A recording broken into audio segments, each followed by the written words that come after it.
Chernobyl 2000 is a small charity founded by Mike and Maureen Wharton, with the aim of offering support to the underprivileged residents of the former Russian state of Belarus.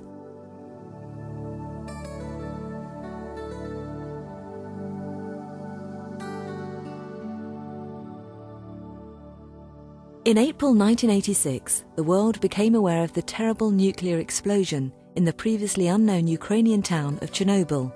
The explosion in the power station was clear to see, but not many people fully appreciated the long-term impact that the nuclear fallout would have on Chernobyl and the Republic of Belarus. The explosion was described by the United Nations as the worst man-made environmental catastrophe in the history of humanity. The fallout was 40 times greater than the total of both bombs that ended World War II. The wind carried the cloud of contaminated debris across Belarus, and 75% of the fallout from Chernobyl came down on the Belarus territory. By international standards, every part of Belarus is contaminated. Radiation is called the silent enemy. It cannot be seen, heard, touched, tasted, or felt. The life expectancy of some elements of radiation is over 1,000 years, and man does not know how to destroy it. Belarus is a mainly rural country with a population larger than 10 million. 2 days after the explosion, hundreds of thousands of people were moved from the heavily contaminated areas to lesser contaminated areas.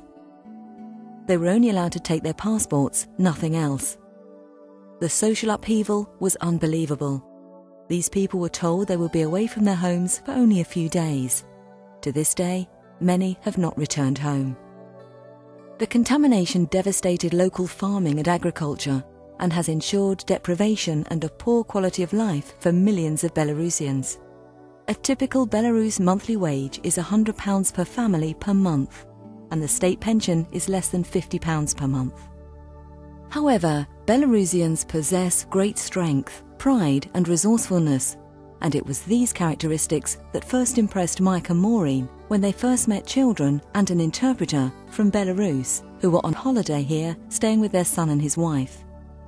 It soon became very clear how basic the health and social care facilities are in the poorest regions of Belarus, yet Mike and his own family were made to feel so welcome and appreciated, as the locals willingly shared everything they had with families from the UK. Mike remembered that in many ways it was like stepping back in time. It's a hard life with little luxury or comfort in Belarus. But what affected Mike and his family the most was just how easily they could help, by simply giving many of the things they would otherwise throw out in the rubbish in the UK. In fact, the reality is that we're a throwaway society in the UK. We throw away items that could be literally life-saving to these people, and that inspired Mike and Maureen to set up the charity. Mike's annual trips started with just 2 small vans in 1999. The charity now own a 7.5-tonner and a 38-ton trailer. Some of the other vehicles are donated by corporate owners, and the remainder are hired by the charity. All the drivers and members of the convoy are volunteers, paying their own expenses on the trip. The school exchange scheme is unique to the charity. No other organisation in the UK take middle school students and their teachers in the school minibus on a 12-day journey across Europe with an aid convoy to visit their partner school in Belarus, spending 5 days at school and staying with the Belarusian families during that time. It's a fantastic once-in-a-lifetime experience. The students are also involved in the preparations for the convoy, collecting aid, sorting and packing, and loading the trucks. For 2010, the aid convoy departed from Evesham truck stop in Worcestershire with 2 44-ton Arctics, 1 18-tonner, 1 7.5-tonner, 2 minibuses with trailers, 18 drivers, 10 support staff and 8 kids, plus 1 amateur cameraman who was to capture the adventure and give us this insight into life in Belarus and the benefits of the kind UK donations. Local and national press attended the formal departure from the services, where Chairman of Wychavon District Council, Andrew Dyke, gave a letter of friendship and support for Mike to deliver to the Governor of the Uzdar region. Also taking time to thank convoy members and local people for their support. On behalf of all the residents of Wychavon, wish you well and hope that you all have a wonderful week. the safe journey prayer was given by the Vicar of Beckford before the final motivating words of "The trucks are fully freighted, let's rock and roll" were traditionally bellowed by leader Mike. To get us here today, and the people who've helped over the last week to load all these trucks. The trucks are fully freighted, let's rock and roll.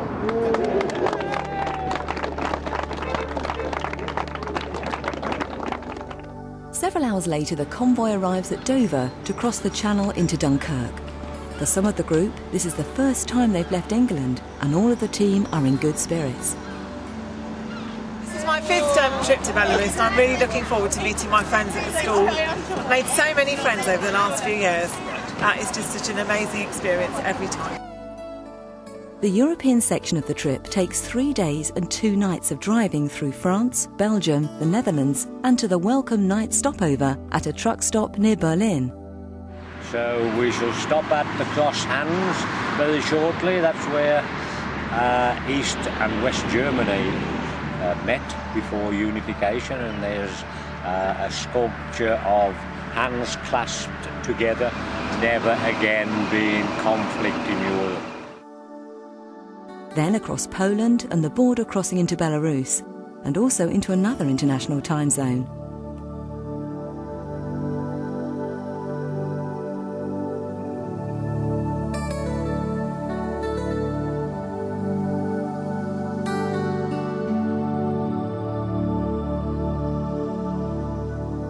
Keeping the convoy safe and on time is a significant logistical challenge for Steve Wharton. Helped by months of planning, he's never lost a truck in 20 convoys. Special border passes and international permits are required to cover each country's laws. There is nothing more challenging than the border crossing at Bobrovniki and into Berestovica.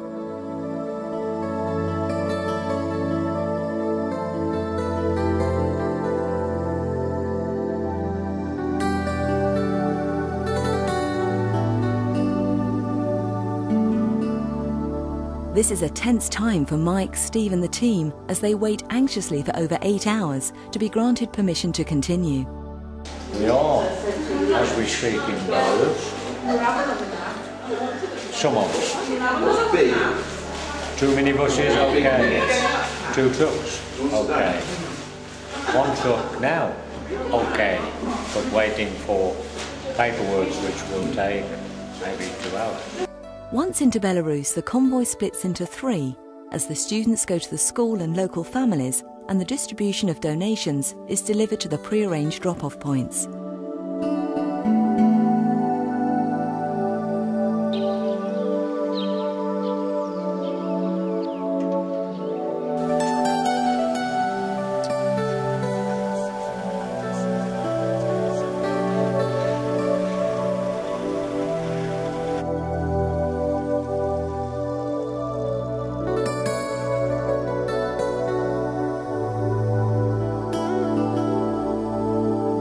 From these points, the local officials will distribute items to the most needy, but not before customs have given the final okay.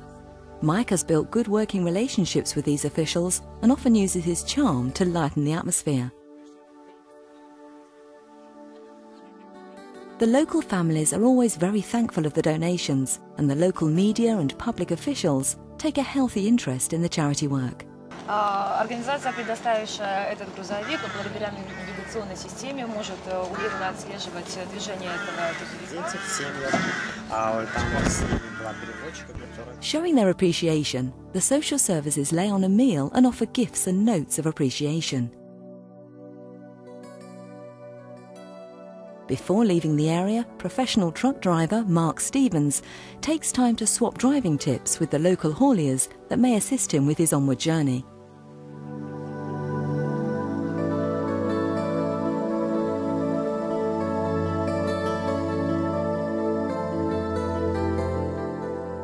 Meanwhile, the students have settled in at Zhezinsk, near Minsk. The deputy head teacher of Zhezinsk High School takes time to explain some local cultural differences to the UK students, whilst also explaining why they value the presence of the UK students. In Belarus, every spring, when juice starts moving along the trunk of the tree, people take juice from the birch. It doesn't harm the birch, and it's very delicious. especially when it is kept for some days and you add some raisins into it. It gets a delicious taste and people enjoy it very much. And it can be taken from the batch only for 2 weeks, and that is all. But people all over Belarus enjoy it. After the Chernobyl disaster, people stopped drinking this juice. But now again, we are drinking it, and we do hope it's safe. Did you enjoy being in our families, in our school, in our gymnasium? Yeah. Did you? What did you like most of all, I wonder? Going into the lessons and learning about your school. Yeah.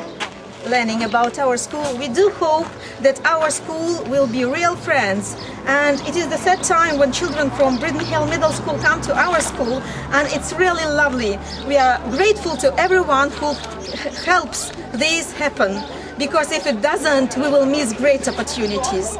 Because our school, we pay much attention to learning the language of your country, because it is international. We want our children to be successful, and when these kids come to us, it's much more important than when we teachers give the knowledge, because they get real knowledge from real people, real language from real children. It's really nice. Thank you.